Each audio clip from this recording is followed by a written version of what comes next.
I've been wanting to do this video for several months now, and I had to wait, and I'll get into why I had to wait to do this video. So I am outside on my patio, and I have a few different plants in front of me that I'm about to show you. And the story behind these plants, I have a few of them here. I have one, two, three, I have five. And the story behind these plants is that I moved from Colorado, where I was living for about 4 years, back to Northern California. I'm from California, moved back in January. And the drive over here in January, of course, that's wintertime here in North America.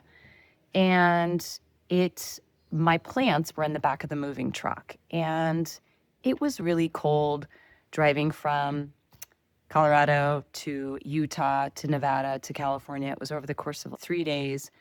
And my plants were in the back. And when I arrived, a lot of them were in shock from being frozen. They were wilted. They looked like they resembled the mushy, overcooked vegetables, or as if you were to just put spinach in the freezer and then just let it defrost. They looked awful. I was devastated. I'm a plant collector, love plants. I'm a plant whisperer. And a lot of them were just devastated, and I was too. So I had to tenaciously, lovingly try to bring them back to life, try to resuscitate, rejuvenate them. Kind of difficult to do in January. Over the course of several months, I would take them outside in the sunlight. I would bring them in at night, and I would do this repeatedly just about every day, multiple times a week, put them near sunlight, water them. A lot of them I had to add new soil or move to a new pot, move to a new location. And I will say that a lot of them didn't make it. I was holding on for dear life and tending to them and nurturing them, doing whatever was possible to try to keep them. And I'll be honest, some of them just didn't make it. Like the roots were dry and they weren't developing new leaves. And so some of them I just repurposed that soil and added them to some of the other plants that I thought were going to make it. I also bought a few extra because I just was lacking all the patience. So I just went to the store, Home Depot, Lowe's, a few other places, Green Acres, and got some house plants in the meantime. So then we're in spring a few months ago, and I was kind of bringing them in and out. Some of them I just left out when it was really warm here in California, like in March and April.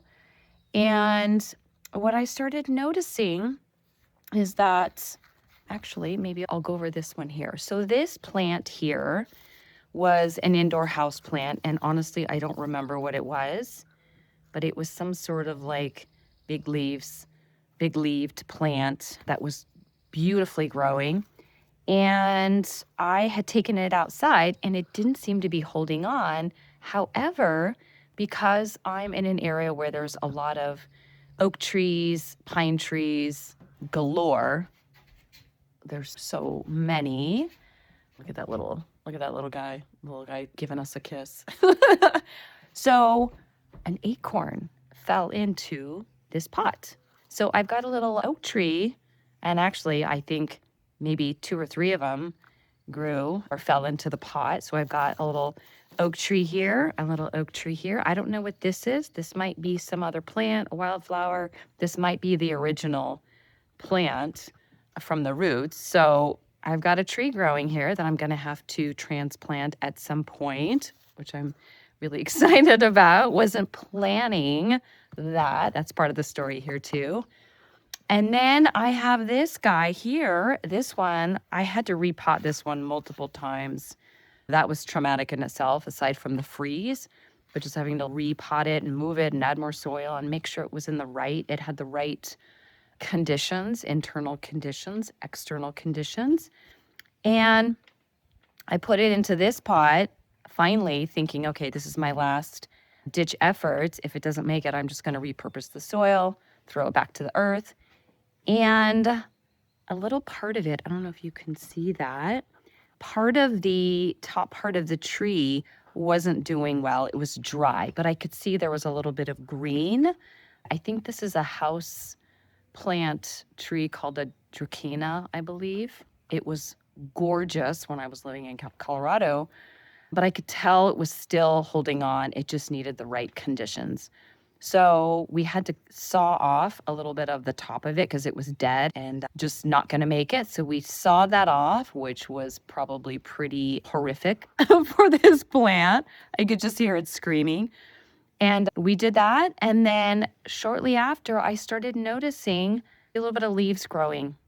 And it actually seemed to be thriving, or seems to be thriving and growing beautifully on each side. So this one, and it had another stalk to it. I had to toss that because it wasn't making it, but we've got one beautiful one here.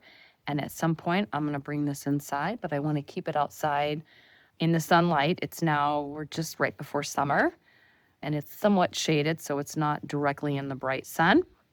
And then this was probably one of the first to come back. This is a lily plant that, again, was gorgeous.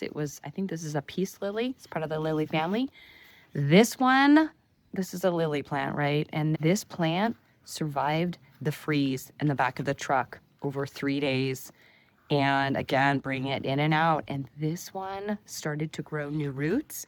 I did an Instagram video on this a few months ago when I first started to see a little bit of something sprouting above the soil. And you could see it's just stunning. This one, I typically keep this one indoors, right near a bright light, lots of water, fresh soil. And then I've got this one here, which is I think it's a pine. It's one of those pine trees that you buy at Christmas time, like at Whole Foods Market or one of those places where you're like, oh, decorative little fir tree. I think I meant fir tree. I don't even know. I don't even know what this is, but it was stunning. It was developing really well. I think about 1.5 years ago I had this. This one is not quite coming back, and I'm still holding on to this one. It may not survive. I may have to repurpose the soil. So this one may not be the right timing for this one to really bloom or develop, grow new leaves. Kind of crossing my fingers on this one. And then this one this one here was an indoor plant, and this one I'm holding on that it'll come back. I had to take some of the roots out because it just was getting kind of weird and soggy and not thriving. So this one, I might have to just toss back into Mother Earth. So my whole point in sharing all of this is that this relates to something called the Law of Gestation. It's one of the universal laws, one of the more powerful teaching principles about the gestation period of everything throughout the universe. So we have a gestation period for human beings. We have a gestation period for animals. We have a gestation period for plants. We have a gestation period for our health. And that's not only disease, like an incubation period for like when we're sick, when we get an infection, and then it develops into illness, symptoms, disease, but we also have a gestation period or incubation period for healing as well.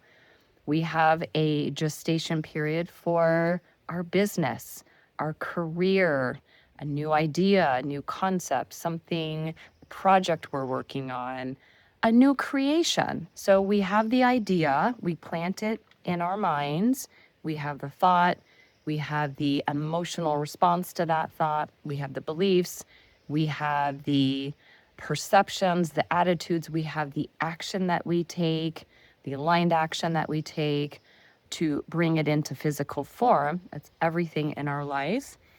And then we often have to be committed to whatever we're trying to develop or grow, whether it's plants, a business idea, heal our bodies, create a baby. We have to have that commitment, that consistency and patience and trust, self-trust, but also trust in other people, trust in unseen forces, and let it go let go of the outcome, let go of how we think our lives are supposed to go, how we think our healing is supposed to go, let go of how we think our business is supposed to go, let go of how we think this relationship is supposed to go, let go of how we think about this new creation that we're developing.